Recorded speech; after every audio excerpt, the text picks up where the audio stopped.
I got me a rock and roll band, it's a free-for-all.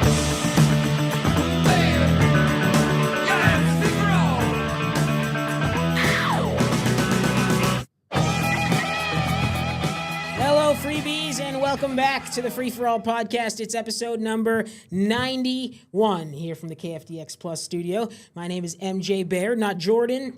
Nope, that's not how I'm supposed to say it. My name is MJ, not Jordan nor Jackson. It's Baird, KFDX3 sports reporter, alongside the man in the middle, the WFISD multimedia specialist, noted Texas Rangers fan here on opening day, Mr. Opening day. Johnson. Couldn't even get your last name out of my mouth. That's how excited you are. That's right. Today should be a national holiday. It's not, but that's okay. And the man on the right side, he's the man I always look up to. He's quite tall. He's the Burnett CISD athletic director. It's Coach Grant Freeman. What's going on, sir? So baseball starts today and we go till September before I start paying attention? Yes, that's exactly it. Chad pays attention from day one, though. That's right. Noted. Today is, what is today? Today is March the 26th. And, Chad, you're wearing the Rangers uniform, jersey rather, whatever, polo. God, I can't talk. 3:15 in Philly. I was going to say, can you tell us your excitement level for the Texas Rangers here in 2026? I'm guardedly optimistic. I think obviously the starting pitching is going to be incredible like it was last year. Okay. I think the bullpen has some potential. And if the offense would just be average, if they would have been average last year, they would have won 95 games. And they if were they below would just average. be average this year, and I'm expecting more than average, but guardedly optimistic. I think they're a 500 team at worst. I'm hoping they're pushing more along 90 wins, challenging for a playoff spot. So, I have a question about guardedly optimistic. Shoot. What if you're what's the difference in that and being optimistic, Chad? You don't want to get hurt. Like if they go in the toilet, I wouldn't be surprised, if that makes any sense. So, I mean, years of being a Rangers fan has taught me to be guardedly optimistic. I mean, okay. Yes. Let's just say there's been. I guess it's better than being guardedly pessimistic. Yes. I'm not going into the year thinking this team sucks. We have no hope. Would you consider being a Dallas Cowboys fan guardedly optimistic? No. How about guardedly pessimistic? Yeah, you're. There's no guarded. There's no guardrails with the Cowboys. Sure. You're either driving on that fast highway or you're a flaming turd flying off of the side of the hill. Yeah, I know which one Jerry is for sure. All right, this is episode number 91 of the show. So as always, we like to correlate our show number to an athlete who wore that jersey number in their day. Maybe active player, maybe not. Coach Free, do you have any 91s that come to mind for you as far as athletes who wore it?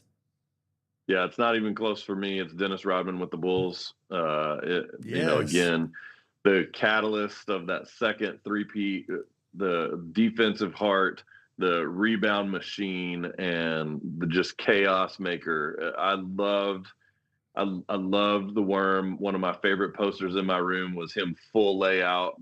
I mean, full parallel to the ground layout for a ball. And, so it's definitely Dennis Rodman, and it was with the Bulls, and that's the end of the story for me. NBA Hall of Famer, and in a couple of weeks, WWE Hall of Famer, Dennis Rodman. Oh, really? Yes. Okay. Hey, do you remember He was chaos. Do you remember his, I think it was 2-week stint with the Dallas Mavericks, Grant? Yes, I actually do. And he was living with Cuban, I believe. Mavericks. Yeah, he lived with Cuban. He played for the Spurs, obviously, before he went to the Bulls. He was good. He was good with the Spurs. The member Mavericks, of the Bad Boy Pistons. Yeah, the Mavericks were comical. When I think 91, and he was an alum of Southeastern Oklahoma. I believe so. Yes. He went to school with Marty McBride. That's all I can remember. I remember Marty telling me all the stories. I think about it's either Southeastern. I think it is Southeastern. It's either Southeastern or Northeastern. I think it was Southeastern. That's pretty cool. I think it is. Yeah. When I think 91, certainly basketball not at the top of the list, but usually it's maybe football or for me, quite honestly, when I think 91, I think hockey. We're into that low 90s hockey number. Steven Stamkos currently wears it for the Tampa Bay Lightning. And if you kind of go back a little bit in the hockey world, Sergei Fedorov wore number 91. So those, okay. Oh, Sergei. I remember Sergei Fedorov. Yeah. those are the ones that come to mind for me. Boston Bruin, not active anymore, but part of the 2011 Stanley Cup team was Mark Savard. Lesser known name, but as a Boston guy, definitely a name I remember. Chad, who comes to mind for you? I'm zigging a little bit, so we have some names on here. So 1991 MVPs. What are we doing, Coach Free? He's just like He Hey, there's did only- this last week, and I liked it. There's He did only this so last many week, and I numbers. liked it, There's only so let him many go. numbers you Yeah. can go with 91. all right. So So we've Chad, got- take it away. So we've got baseball MVPs: American League MVP Cal Ripken Jr., National League MVP Terry Pendleton, Cy Young Awards Roger Clemens, Tom Glavine, Rookies of the Year Chuck Knobloch and Jeff Bagwell. NBA, we've got shocker NBA MVP in 1991. Can anybody guess? Michael Jordan Michael Jordan, NBA Rookie of the Year Derek Coleman. NFL from Syracuse. NFL MVP, former Oklahoma State Cowboy Thurman Thomas. Offensive Rookie of the Year Leonard Russell. Defensive Rookie of the Year Mike Kroll. And for the NHL, 1991 Hart Trophy MVP Brett Hull beat out Wayne Gretzky. The Calder Trophy, which was Rookie of the Year, Ed Belfour. And this show's playoff MVP was Mario Lemieux. Here's my problem with this zag. We've only got 8 more episodes left of doing this, and then we got to come up with something new because we're going to get to 100 and nobody wears triple digits. So I think we could have maybe waited 8 more episodes to But if we zag. wait, but then we would be Let Chad cook. we would be 100 more episodes before we got to 91. When we get to 191, We could count I'll back be down. dead by then. We could go, 99, 98, 97, 96, 95. We'll just Let start Chad with zero. cook. We'll just start with zero as 2000, there you go. That's an option too. Yeah. and then after we get past 26, we'll go to 1927. Oh my God. Chad, you're totally fine. Chad, you do what you do. This You're doing bugs fine. me. No, How many Coach number Free, 91s are there? I expected you to back me here, Coach Free, and you didn't. I mean, you guys probably named the 3 91s that there are ever. Dennis I Rodman, got my Kevin Dennis Green, Rodman. Justin I got Tuck, Dennis Fletcher Rodman in. Cox, Sergei Yeah. Fedorov, Steven Stamkos. There's 6 right there. Oh, you did name Fletcher Cox. Fletcher Cox, who lives in Windthorst? Windthorst, Texas. Yeah, no doubt. No doubt. Who would have known we have 3 current or former professional athletes living in our Texoma area that I know of? There may be more, but in our Texoma area, 2 of them live in Windthorst. Does Brandon Workman still live in Bowie? I don't know where Brandon lives, to be honest with you. From Bowie. I think he's in DFW. Okay. Yes, he is from Bowie. Anyway, before we go much further in the podcast, let me thank our sponsor here on the show. Of course, our friends over at Macaulay Landscapes, proudly serving Wichita Falls for more than 20 years now. Their services include lawn maintenance, landscaping, irrigation repair, and so much more. You can visit them online, MacAullayLandscapes.com, or pick up the phone, give them a call at 940-632-5346. Patrick and his guys will get you hooked up with anything you need. The free-for-all relies on Macaulay Landscapes, and you should too. By the way, I saw a Facebook post, I think it was the other day. Macaulay Landscapes now hiring. So if you're listening to this podcast and you're maybe looking for a summer job, hit up Patrick and maybe he can get you hooked up with some employment. Is he hiring for that Burnett office that he's fixing to open? You know what? I'm not sure. Maybe. You better. Very You possible. better. You better start hiring. I have Patrick on my list of projects, but after we get roofing done and foundation done, landscaping is next, and Mr. McCauley will be taking care of the Johnson house at some point in time. I saw Patrick Facebook post or Facebook story the other day. He was out on the golf course following his son with the WFISD golf teams. He's with Memorial, I believe, quite the golfer, if I'm not mistaken. Yeah, I think he shot like 77. I saw. So he's that was a district meet maybe for district. I know he's given up 258. Patrick's beloved soccer to focus on golf because he's apparently quite the golfer. Round of applause for that, right, Coach Free? Good job, Reed. Let's go. Okay, let's see. What do we got? Hey, I want to give a shout out. As you know, last week for the podcast, Grant Freeman was here in person. He was. Well, I look up at I had to announce the middle school track meet. Well, as many know, Grant's son Jackson is an 8th grader, would be competing for Barwise if he was still in Wichita Falls. I look up for the was it the 1,600 meters, I think? I don't remember. No, it was one of the relays, the 800-meter relay, I think. 4x400 relay. Well, I look up and relay. who is lining up the relay runners as they are going, but one, Burnett CISD Athletic Director Grant Freeman lining up the runners, getting them ready to go for the track meet. You can take the coach out of Wichita Falls, but you can't take Wichita Falls out of the coach, right? Yeah, I think that's the correct statement, I guess. I made it up. I say that jokingly, but in all seriousness, I mean that speaks right there to Grant's love for his job and love for kids. I mean that he's just out there to watch some of his son's friends and stuff like that, and he saw a need and he took care of it. And I'm sure nobody had to ask him to do it. I'm sure he jumped right in and said, "Let me help out." So kudos to him. So, and a boy, Coach Free. It was funny. I started shouting orders, and all of the coaches just snapped in line like normal, like I hadn't left. I don't know. Yep, some people have that kind of pull around here. Yeah. What's new in Burnett CISD athletics? Anything good? Yeah, we got state powerlifters headed off today. We've got baseball, softball, track, all of those things going on right now. Our high school track teams are at the Lampasas meet today. State powerlifting. We had girls last week. We just sent off our guys this week today, headed to the state powerlifting meet. We've got district golf going on. We've got all kinds of stuff going on. We host the district track meet in 2 weeks. So that's, if you could see my desk and my whiteboard, I have all kinds of plans and planning for that. Great 2-day event coming up. And so lots of fun going on down here in Burnett. And, it's a beautiful 75 degrees outside, which is about where it stays most of the time. Speaking of powerlifting, Chad, some great powerlifting success in the WFISD. Yeah, Leah Sanchez won state. I don't remember the weight classes, but she won state for Legacy. It's the second year in existence that Legacy has had a female state champion powerlifter. Leah finished third last year, finished first this year. I believe I heard Coach Davidson saying she came in. I don't know how the point system works for powerlifting, but I guess she was third coming into the state powerlifting meet and had some points to make up and made them up and won state. And then Haley Wynn for Memorial in her weight class, the first ever state champion for Memorial High School. So congratulations to those two ladies. I believe we probably have I think we've got 3 boys going off this week for the boys powerlifting meet, but shout out to those young ladies and good luck to the young men that are competing this week. I mean, that's pretty awesome talking about our new schools in existence, to already have 3 state champion powerlifters. So. No doubt. Sorry, I'm trying to edit a video on the fly here. That's all good. Yeah, it goes by poundage. So if she was ranked 3rd in total pounds going into it and overcame 2 people ahead of her in the meet, that's amazing. State record in what, the bench press? State record in the bench press. I believe, unless it has been broken since the last state meet, she set the state record last year at the state meet. Wow. So I'd be lying if I know it was broken between last year and this year, but sure.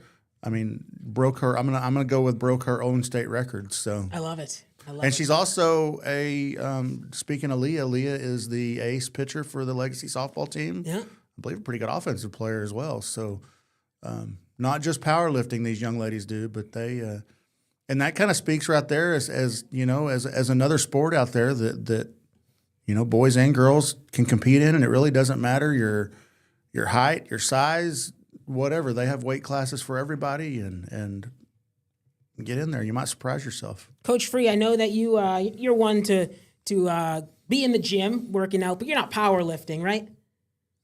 No, so they got a little different rules and wear some different equipment to protect themselves, stuff like that. I mean, I'll throw some weight up, but nothing like that. Sure. Hey, Grant, you might be able to answer this question, and yes, I should have Googled it. But I know they have different classes. They have equipped and unequipped. What is the difference in it? Do you know what the difference is in equipped and unequipped? What does that mean in layman's terms? I do. It's whether they're wearing the certain equipment that provides a little bit of, how to say it, help. Bench press shirts. Yeah, bench press shirts. The squat uniforms and knee wraps, so they can do it with those things or without. And they're separate classes for both. Correct. Gotcha. I was just pulling up the web story here on TexomasHomepage.com. If you would like to check out more about Leah Sanchez and Haley Wynn, Parker Hollandoner, our sports reporter, put together a nice story on those two young ladies. He did a very good job with that. I watched it yesterday. So if you want to go ahead to TexomasHomepage.com and check that out, you can find out more about our state powerlifters. We've also got high school soccer still going on here in Texoma. 2 local teams remaining. One from the WFISD, the Memorial Mavericks girls soccer team battling into the regional semifinals, as well as the Graham Lady Blues soccer program.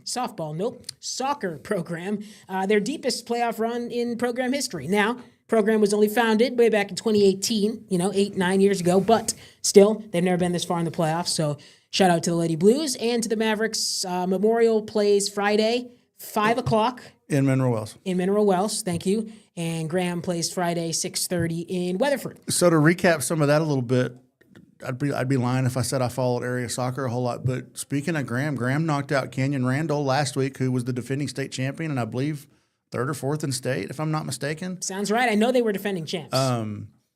So short run for a program, and beat Lubbock Cooper Liberty yesterday, which I know Lubbock Cooper Liberty is a newer program, but they've shown to be pretty elite in everything they play. Yeah, and they knocked Graham out last year, so it was a little revenge. Yes. So and speaking of our local teams, you mentioned the Memorial Ladies. The Memorial Ladies have a 20-game unbeaten streak. I believe they lost the first game of the year and haven't been beaten since. Correct. One last week, 2-1. Been playing some great defense. Taya Baird, I think, had the 2 goals for him in the second half. Congratulations to all of our programs. All of them won at least one playoff game this year. Nice. Well, no, that's not true. Legacy Ladies did not win a playoff game, but they all made the playoffs. 3 teams won a playoff game. Legacy boys, man, they were in penalty kicks Tuesday night, and were up most of that five round penalty shot and missed their last one to tie to go to a 6th sudden death, if you will. And El Paso Bel Air made theirs, and Legacy missed theirs. So, but congratulations on great seasons for all of our soccer teams for making the playoffs, and continued good luck. Hope that unbeaten streak stays going a little bit longer for the Memorial Ladies. Absolutely. 20 unbeaten. I mean, losing the first game of the year and then not losing again. Yeah, I think they're 21-1, if I'm not mistaken. So something along those lines. I love it. All right. And we also had some football news here in Wichita Falls this week. Longtime local coach Mark Bindle was at Ryder as the head coach, and then was at Memorial as the head coach when the schools split up or changed, whatever you want to call it, and worked for Coach Free for a long time, who's when Coach Free was the AD here in the WFISD. Mark now taking the job at Salina ISD, leading the Bobcats program. Coach Free, I'd love to know from you, right? So, like, you coached at Brownwood, and I've heard you talk about this before. Like, there are some schools in the state of Texas that are just almost, I would say, like on a pedestal. Blue Bloods. When it comes to, well, no, they're orange, Chad. Well, but yes. Had to be there. Inside joke. Yes. They're on a pedestal when it comes to elite in culture and in history. And it sounds to me, as someone who's not from the state of Texas, but over the last 6 years has learned a lot about Texas high school football, or tried to at least. Salina is one of those jobs. Is that fair to say? Yeah, incredibly fair to say. I mean, they won a state championship 2 years ago, got knocked off in the semis last year. They've won 9 state championships, I believe, and most of them in recent history. I'm not, and don't quote me on that number, but I know it's been a lot. The thing I will say about jobs like that are, you work your tail off as a coach, and you put people around you and kids around you, and you hope that you make an impact not only in their lives but also on the field a little bit. And Mark's done that, and he's put himself in position to be, have an opportunity for a big job like that. I think Salina, that ISD and that football staff has gone through a little bit of chaos here recently. Yep. And they're moving up to the 5A level, but they have hired the exact right person to guide them through that, and not only just guide them through it, but be able to be successful in doing so. And I think Mark is, he's obviously an outstanding candidate for that, and he's going to do great. He did great things in Wichita Falls, and thank him for those things. And he's going to do great things where he goes, and look forward to seeing what he can do there. Let's be honest. I mean, this stings for WFISD. Sure. I mean, it stings for the community. The Bindle family is has been great members of the community. They grew up here. Mark has coached and taught a lot of kids. His wife Carly is also a teacher, has taught a lot of kids. Really helped kids develop into young men and women. Not just this goes much farther than just the football field. But as Grant said, I mean, there's just those handful of jobs that you just don't say no to, and Salina is one of them. So we love Mark. We're going to miss Mark, but we understand and we congratulate him and we wish him nothing but the best. There will be no bigger. I promise you, there will be no bigger fans when he gets that first win 100 than the people of Wichita Falls. I know I'll be one of the first people to text him when it happens. So proud of him, congratulate him. Sad for us, happy for him. Looking forward to many, many more years of success for him, though. Yeah, career win number 100 will be his next win. Old High grad, got onto the Rider coaching staff at a young age, took over for Coach Gar, right? For Coach Garfield. Led the Rider Raiders to incredible seasons. I mean, deep playoff runs. We're talking never missed the playoffs as a head coach. I mean, and Grant can speak to how tough that is. I mean, he's had, and Mark will be the first one to tell you he's had some talent. But yeah. And Mark will be the last person to pat himself on the back, but he deserves a lot of credit for that, whether he admits it or not. So I will say this: coaching's hard because it's a transient job. You don't stay there forever. Generally, you. I mean, obviously, as I'm zooming in to this show, but it's hard because sometimes there are other opportunities and there are things that make the most sense for your family, and you can't stay in one place forever. But yeah, Mark did an outstanding job. Just that record, or just that statement that you said, he never missed the playoffs. I mean, I missed it one time in my first year, and that was that's wild. I got asked about this when I did the interview for Dave Campbell's about Mark getting the job, and I just said, as his boss, I loved having him, but as a competitor in that rivalry, that Old High Rider rivalry, like, he made me a better coach. Going against him made me a better coach. He was not vanilla. He always he made you think. He really made you think as a coach. He made you look at things from a different way, and his teams were always ready to play and always had something for you that you'd never seen. I loved competing against him. We were both proud, and he'll tell you this too. We were both proud that we were the only head coaches that got to deal with Old High and Rider playing in the playoffs in that third round game in 2018. I think that was a big deal for both of us. It was also a big deal for both of us to be the last coaches of Rider and Old High, and so we had some shared experiences that helped us as competitors, but also as friends. And as the time that I got to be around Mark, we became a lot closer and friends. We graduated at the same time. We're the same age. And then getting to work with him in a different capacity as I became the athletic director and he was the campus coordinator at Rider and then at Memorial, I just gained a really good respect for him. And I'm proud and I'm happy for him. And this is the one thing I know. The Wichita Falls will be just fine. Memorial will be just fine. They're going to make a great hire as they're going to do. And the kids of Wichita Falls compete. That's the one thing I can say. If you go anywhere, I'm not worried about them making it through it. Kids are resilient. They're going to be just fine. And that level, that standard that's been established is not going to dip any. It's interesting, Coach Free, because to kind of pivot this conversation a little bit, you were in these shoes, meaning you were hiring a head coach for a new school in the WFISD just 2 years ago when you brought in Greg Davis. So now obviously you're not the AD here anymore. Coach Devin Doris is, but you can probably shed some light on what it's going to be like for school district leaders, for Coach Doris, for the kids of the area, maybe over the next 3-ish months as they try to get someone in the door. What do you remember about the process for you and what it might look like here in the near future? Yeah, so I think everybody has to do it their way. Coach Doris has obviously got to do it his way. Sure. I mean, I've been able to talk to him and give him some advice on how I did it. And, he's got good resources there in WFISD to help him. But it should be about a month-long process, about 4 weeks. the thing that we tried to do, or that I tried to do, is I looked first inside. Is there a candidate inside that can help the continuity, that's ready, that's prepared to be that person?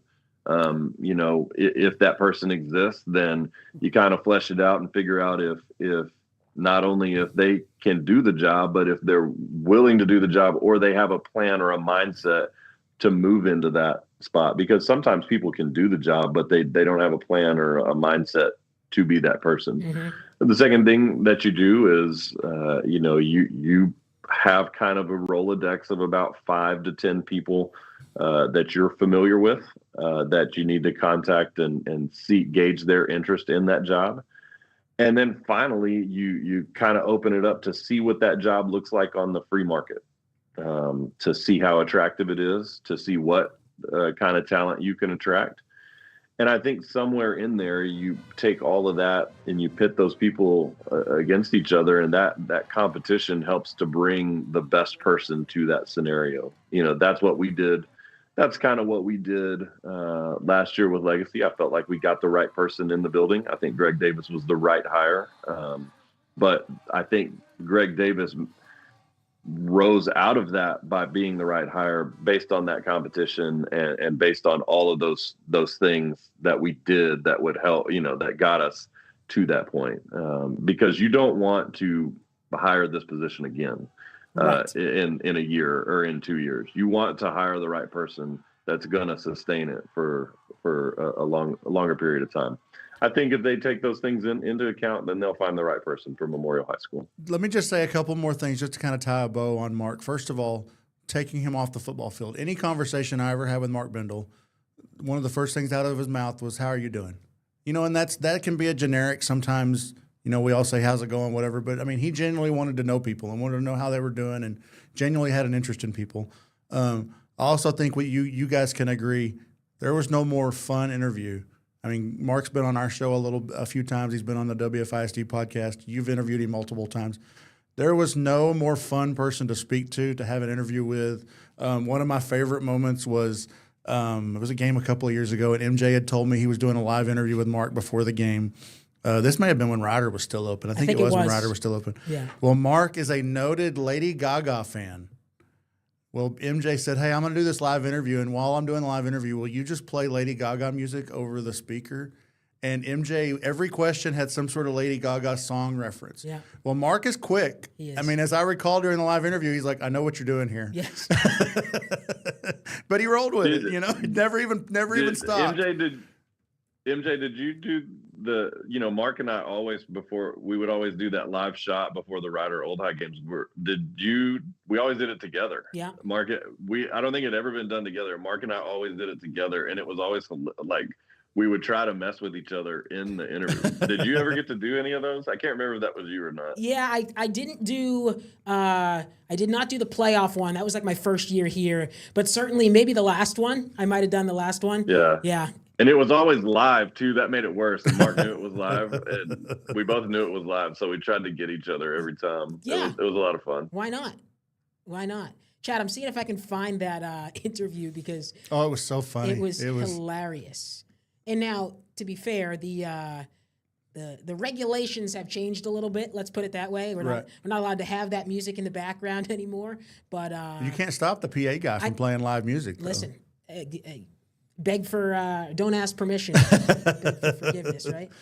But yeah, that was just one of the things that I remember most because, like I said, because MJ had me on. He's like, "I want you to play this Lady Gaga music for me." And all right, I think this is it. Let's see if this is it. Here we go. Will this play? Actually, is my computer volume on? Hold on. This is a little test here. Can you guys hear that? Yes. 1 month down, 3 months to go. I think this is it. 4 weeks of Friday Night Football are in the books. This is Tobin Week 5 introing taking it. place tonight. Our game of the week is right here in Wichita Falls as the Ryder Raiders host the Stephenville Yellow Jackets. MJ Baird joins us now live from Memorial Stadium to preview the game. Yeah, hey there, Tobin. I'm here with the head coach of the Ryder Raiders, Mark Bindle. And how natural is it that as soon as we start, they want to pump up the music? But that's Chad Johnson. That is Chad Johnson. You're right. Anyway, Tobin, we'll get back to the game if we can. It's our game of the week. With that comes a little extra media attention, maybe paparazzi, as they'd say. But that's why you're here with me, right? So let's talk about tonight's game. The Stephenville. He knows Yellow right Jackets now. Come into this game. You know what? I know they may try to hide it a little bit, but see through their poker face. I mean, what's the scouting report on them? Hey, I love the Gaga references. You're not going to throw me off there. I appreciate it. I'm a Gaga guy, as one would say. Stephenville's coming in and never missed a beat. Never. Glory, looking for that next victory. Look, he gives one back. But we got a million reasons on that side of the ball that we're going to get a W tonight. Oh my goodness! I can't believe you picked up on that so fast. It was supposed to be a surprise, but this guy all over it. Of course, this stems from last night. Coach Bindle was up on the broadcast, said he was a Lady Gaga guy. I didn't know that, so I tried to fake him out tonight, and he was all over it. So I guess I wouldn't call it a bad romance last week, but you guys did lose. So anyway, that interview goes on. How good is that? The other best Mark, especially with the free-for-all, was when Mark and Ben Coker decided they were feuding with the free-for-all and wanted to start their own podcast. Yes. And Mark famously came on the podcast in my office and stripped during the episode. Took his clothes off during the episode. That also may have happened. Yes. Aye. Anyway, all that to say, Gonna be missed. Yeah, all congratulations. That to say, That's what you're getting in Salina, Texas, right there. Now it might take 6 months for that side of him to come out, but that is what you're getting in Salina. So, Coach Bindle, congratulations. I let them know when they called me. I'm telling you, I was honest in my reference checks. Good. But that's also why kids love him so much. True. That's true. Oh man, that is good stuff. A lot of memories flooding back right now. Okay, let's move on to some regional stuff. We talked about Major League Baseball opening day being today, and really cool story, Chad, about the Texas Rangers last week. You got young guys trying to make the team, and one of the pitchers that the Rangers were adding to their repertoire was Carter Baumler, and basically he got told at a mound visit that he was going to make the team. How cool is that? Absolutely. You look at all these different ways that they do it. And the funny thing, I heard Skip Schumacher on the radio this morning, and they said he's walking out to the mound, and the umpire hollers at him like, "What are you doing? You don't have anybody warming up." He's like, "It'll make sense in a minute." So he went out there, and I mean, Baumler's out there. That's pretty much your starting infield right there, and they didn't know what was happening, but I mean, Baumler's even wondering like, "Man, I thought I was pitching pretty well. I thought I was going to get to finish the inning. What is he doing? I guess he's changing pitchers." Well, he comes out there, and you can kind of see everybody smiles, and they interviewed him afterwards, and he kind of choked up a little bit, but. What a moment and what an opportunity and what a cool way to find out that you made the team. It's the top of the fifth inning, and there's 2 outs, and nobody's warming up. Now, when the manager comes out in Major League Baseball, you're typically getting yanked. Right. So he thinks he's coming out of the game, and it's like, no, bro, you made the team. That's pretty cool. Yeah, and that's, I mean, like I say, I mean, you hear all the time. I mean, there's nothing like these guys these guys that make the team. I mean, that have. You always want to make an opening day. I mean, they have guys that didn't make the team that are going to help play this year, but they're not going to get to be on that first base line at their first home game next week, or the first base line today in Philadelphia, or third base line today in Philadelphia when the teams are introduced. And there's just nothing quite like an opening day in baseball. Can you keep that running for just a second? Here's my baseball input. Those hats are hideous. They are. Those spring training hats are hideous. They are. If I told my wife the other day, you guys know my noted hat collection. That will not be a hat that will be entering the Chad Johnson portfolio. That was where I was going. I was going to say, is Chad going to buy that hat? That is horrible. Now you give me that hat without that stupid looking cactus growing off the tee, and I'm all over it. But the growth off of the tee is so bad. Yeah, all the teams did that, and I believe the Florida teams have grapefruits on theirs, if I'm not mistaken. So. Yeah, that hat will not be added to the Chad Johnson portfolio. It should not be. That was horrible. Noted baseball connoisseur, Coach Free, with his input. Thank you so much. Very much appreciate it. Okay, let's see. March Madness. Okay, this is interesting. Last week on the podcast, it was the day before the round of 64 and the round of 32, and I was saying these got to be some of the best days on the sports calendar all year long. There's basketball from sunup to sundown and beyond. And then we get to Monday, and it's the first off day after 4 straight days of basketball. Monday, Tuesday, Wednesday, no NCAA Division I March Madness men's basketball. Those got to be some of the worst sports days on the calendar. And now here we are today, round of 32. I'm sorry, Sweet 16 begins. Is your bracket busted, Coach Free? I don't do a bracket. We talked about that last week. I don't do a bracket. Forgot about that. Here's the thing. What's really weird, or well, we did talk about this a little bit. I mean, there's not There wasn't a lot of upsets. No, I mean, Florida going down was the only one.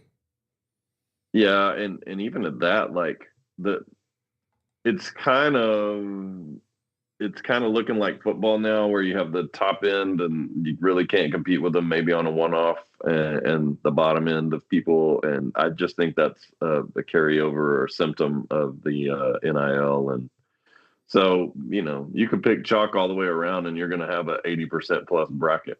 See, I still think this year is a little bit more of an aberration. Yes, I know NIL, because I think in some ways NIL is going to balance sports out a little bit. And what I'm saying is, especially in basketball, all it takes is one wealthy guy to say, I'm going to go find 5 guys to build a national championship team.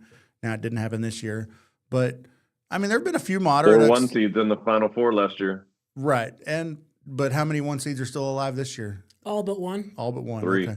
Well, I mean, so my Final Four, I had upsets. So my 3 of my Final Fours are gone in one of my 2 brackets. I mean, obviously, you look at that Texas making the Sweet 16 when they barely made the tournament. Yeah, they were first 4 team down here at the bottom. Yeah, is a surprise. But you can't call them a Cinderella. No, but if you go back, they generate $1 billion in revenue. No, I agree. I wouldn't call them a Cinderella, but I would definitely call them a surprise. I think that's a fair statement. But even that, there hasn't been a lot of great upsets, but there's been a lot of great games. I mean, High Point, how close did High Point coming to beating, was it Arkansas?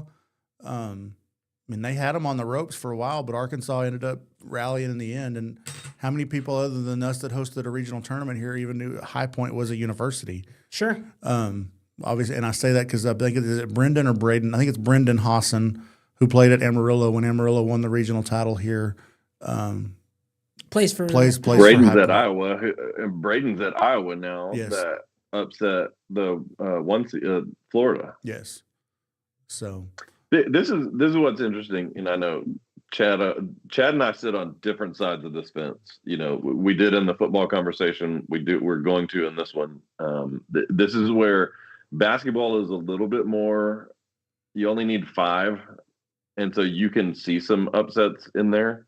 The problem is this collective money and these right. TV deals and all of this stuff has really changed it. I mean, it's really moved the difference in it. And here's one of the reasons why.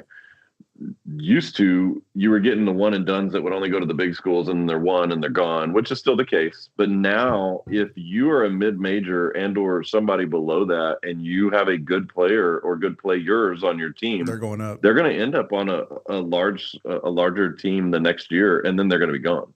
I mean, look at Iowa. Iowa took Drake's coach from last year and 6 of their players, I believe, and upset Florida, and it's basically Drake's team from last year.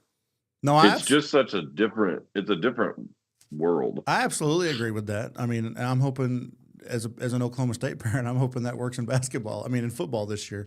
I guess my point just with basketball is, you get. I mean, all it takes is one very wealthy donor to say we're gonna go for a national title this year, and to go. I mean, pay top dollar for 5 players and see what happens. There's no guarantee of a national in basketball. Yeah, there's no guarantee of a national championship, but you see these mid majors, the teams like what is it about? What is it about Gonzaga that is good every year but can't quite get over that hump to get into the Elite 8 or get into the Final Four? Because they're in the mix top 10 every year, but they just can't seem to be a team that gets over that hump. Is it funding? What is it? I guess terrible conference. It's the difference in being able to go. This is what sounds crazy, but. Like your teams that can successfully win, you don't have to if you were to rank their players 1 through 15 on a basketball team, if you have the best player, sometimes that if your number 1 is head and shoulders against somebody else's number 1, that makes a difference. But really, where you can tell the difference in the longevity of what it takes to win in 3 weekends, 3 full weekends, 2 games a weekend to win a national championship, it's the players 5, 6, 7, 8. Right. That what are your 5, 6, 7, 8 look like against that? Gonzaga can pull some of these top end, but it's the 5, 6, 7, 8 who wants to live in Spokane, Washington, and go to a school that's the size of Midwestern? What does that college experience look like, and what does the money look like there as between the difference in going to a blue blood or going to an SEC or Big 12 program or going to St. John's in New York? That's a markedly different experience, and so really it's that 5, 6, 7, 8 that makes a difference in basketball, and that's why you see sometimes, those, even back in the old system where those mid majors could kind of come up, that's where they couldn't seal the deal. They couldn't finish it. And to speak to, because that's just the difference in depth. And to speak to your point there, I think it was Siena that I heard they were talking about on the radio the other day.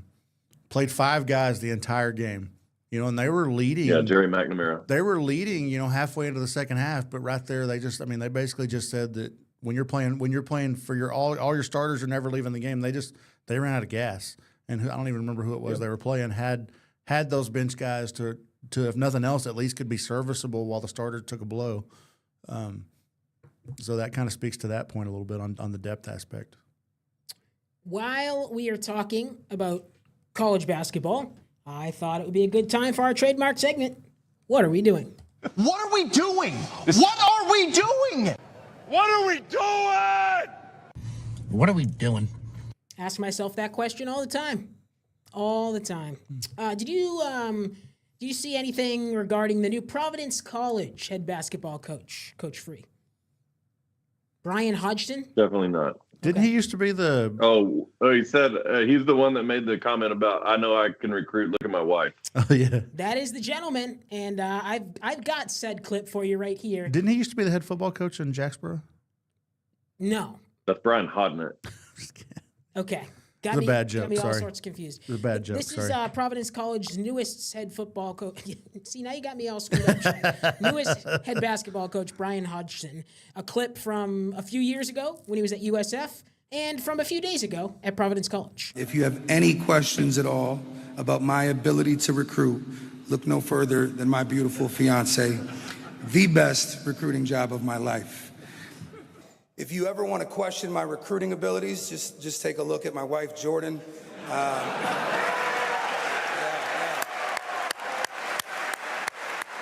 Look. Hey, if it worked the first time, use it a second time. Good joke, but don't you know that's going to come out?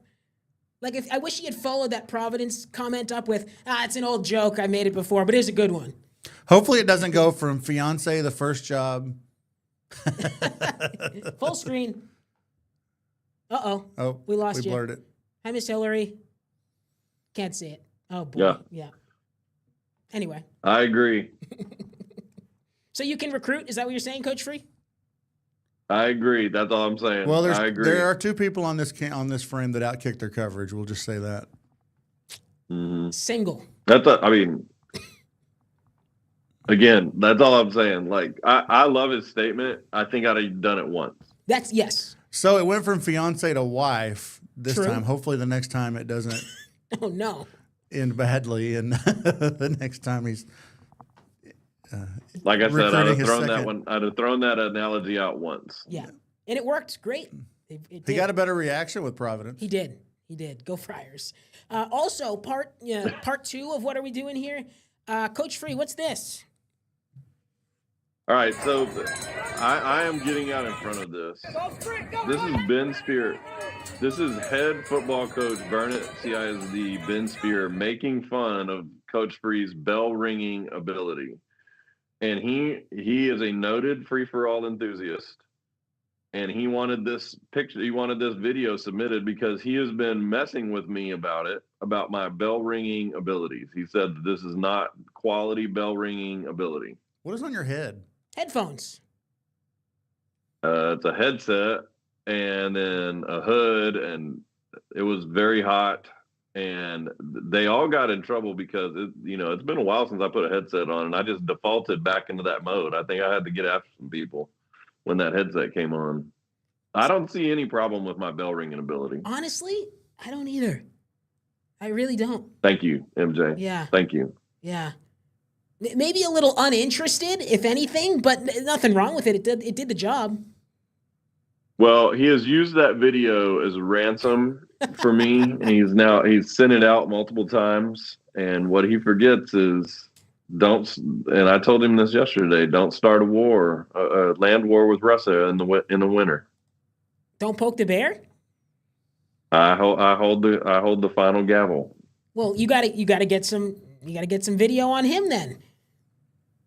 Well, I could, but he has an iPhone 4. It still has a home button on it. It still has a home button, so I mean, I could send it to him. I guess I could burn him a DVD maybe and send it to him and see if he could get that. So, I'm sure when he watches this episode of the Free for All, he's going to be real excited. Can he watch this episode on his iPhone 4 or does he have to watch it on his computer? No, he has to watch it on his computer. What's the battery life on an iPhone 4? That thing's got to be plugged in 24/7.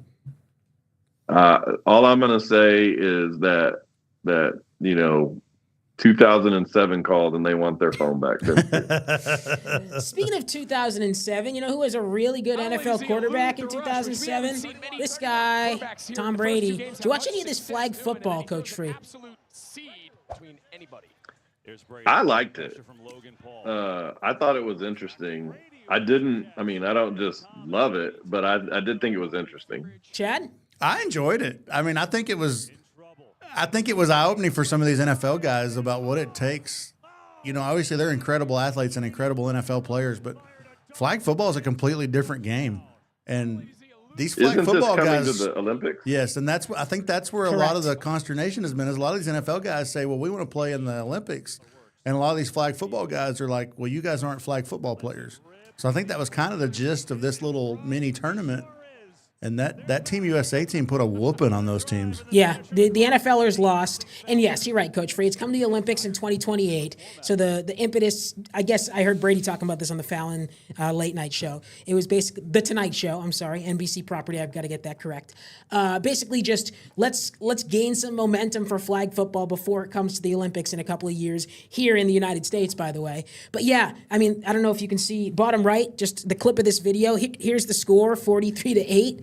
Let's just say it wasn't close. Now, I would have liked to have seen. Sorry about that. That's our I show. would have liked to have seen all either NFL or former NFL players and not Logan Paul and I Show Speed and a couple of those other guys. Now, it was mostly, I think there was only 3 or 4 of those guys. But, yeah. I mean, if you want to talk about what are we doing with that nonsense? Get those guys out of here. That's a good question. But even in saying that, like I say, those Team USA guys, man, I mean, because I guess there's rules that the first guy can't run it, but the second guy can. So a lot of times you have 2 quarterbacks out there. A lot of 6-man aspects to the flag football game, I thought. Yeah. These NFL guys didn't understand that you can't hit them, or you can't hold them and grab their flag. It's just a flag grab. Well, these Team USA guys know how to juke out of those flag grabs, and so it was entertaining to watch. And I tell you what, kudos to those. Like I say, those flag football guys. They may not be NFL caliber players, but they are athletes.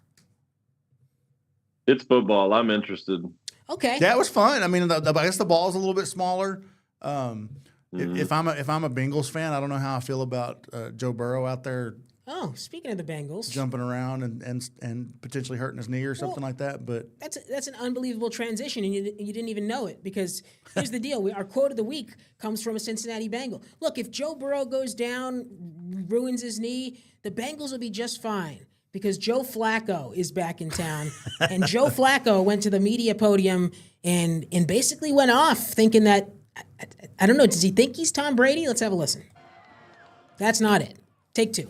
I feel like I can help a team win. And yeah, it may be in a different role here, but I do still think I can help this team win in that role.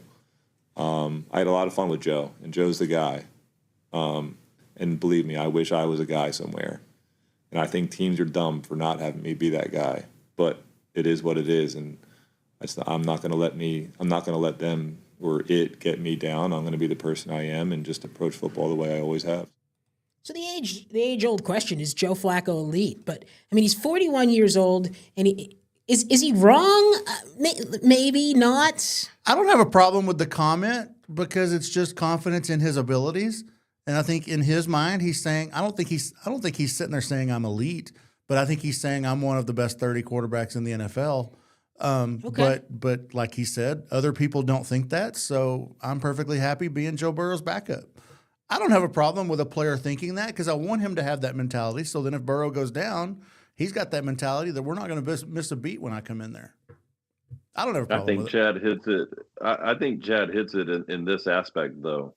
There are 30 whatever teams. I mean, 10 of them, 15 of them might be happy with their quarterback room. I mean, maybe.